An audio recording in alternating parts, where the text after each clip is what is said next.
چاته بسر ټټ نکړم څو چې روح می تن کې وي چاته بسر ټټ نکړم څو چې روح می تن. نن د انډیا پوځیانو او د اسرائیل پوځیانو پاکستان ته راغلي او په لاهور کې زمونږ دغه چې ځان ته پاکستانیان وایي پښتانه ورونه سرونه یې پرې مات کړه بې عزته یې کړه ګیسونه یې پرې استعمال کړه او سیه مهربانه ټولې دنیا ته وښوده چې د پښتنو دغه عزت دی او دغه چې ځان ته پاکستانیان وایي. او دا 15 کاله زما دغه پښتون په دې استعمال کو چې وروره په کشمیر کې انډیا ظلم کوي، په اسرائیل کې وروره سیه مهربانه اسرائیل د فلسطینیانو سره ظلم کوي. په لا اله باور وکړه چې څومره ظلم پاکستان کوي او د پاکستان پوځ او دا ادارې والله کې دومره اسرائیل کړي دومره ظلم. اسرائیلیان خو خپل د فلسطینیانو سره به یو 5% ظلم کوي، خپل خلک خو نه وژني.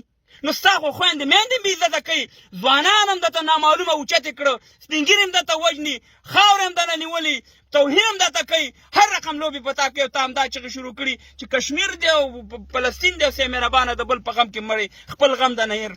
والله کې په انډیا په کشمیر کې دومره ظلم کوي هغه وګوره کشمیریان خوشحاله دي په انډیا کې.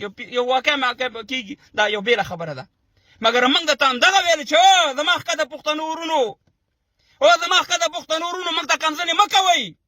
دا هغه پاکستان دی چې 13 لکه بنګالیان یې شهیدان کړه، دا هغه پاکستان دی چې په لکاو بلوچان یې شهیدان کړه، دا هغه پاکستان دی چې د دې د لاسه 13 لکه زموږ افغانان په افغانستان کې د دې منصوبو د لارې زموږ شهیدان شو، زموږ ملک ورانه په کنډوارۍ راته بدل کو او تاسې به د هغې په مقابل کې موږ د کنځلې کولې.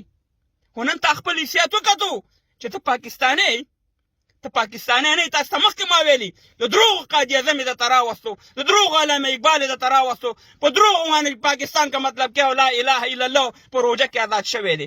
دا د ټولو نه ظالم هېواد دی دا پاکستان دی چې کوم ظلمونه کړي ولاکې وروس امریکا اسرائیل انډیا یو ملک هم نه دي کړي څومره ظلمونه چې دا دې ریاست کړي دي. او تاسې به موږ چغې والي چې موږ سره ظلمونه شوي دي، د قبایلو چغې والي چې ظلمونه شوي، تاسې به دلته راتلې وروره چې نه پاک ارمي زنده‌باد او د پاکستان په سر باندې موږ ته کنځلې کولې. او همدغه د پي ټي آی ورونو چې زه د عمران خان یو سپورټر وم، همدغه د عمران خان پارټۍ خلک راولګېده ما ته کنځلې بدې ردې ما ته وکړې، ما پسې ویډیوګانې وکړه زما عکسونه نن دې وکته خپل حیثیت.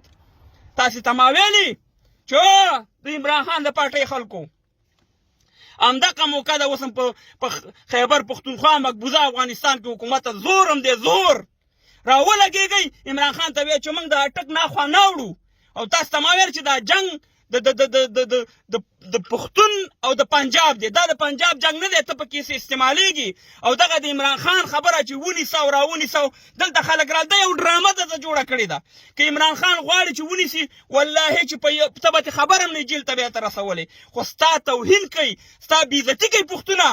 پښتونه چې خپل ایمان پښتنو سره د ظلم پې وکړو د هغې په دغه باندې نن ستا دغه انجام دی. اوس هم ټیم دی اوس دلته ورته ووایه چې موږ یا ځان ته پښتونستان غواړو یا پښتونستان غواړو یا لوی افغانستان غواړو، موږ د دې لپاره مبارزه کوو. او دا توشخانه کې وایي ساعتونه عمران خان پټ کړي دي او نواز شریف پټ کړي دي او زرداري. زما خو په عمران خان شک نه راځي، خو دا بعضې وایي چې فضل الرحمن پکې نه دي پټ کړي. فضل الرحمن د ټول نه غټ غل دی ځکه هغه د غلو د پي ډي ایم مشر دی.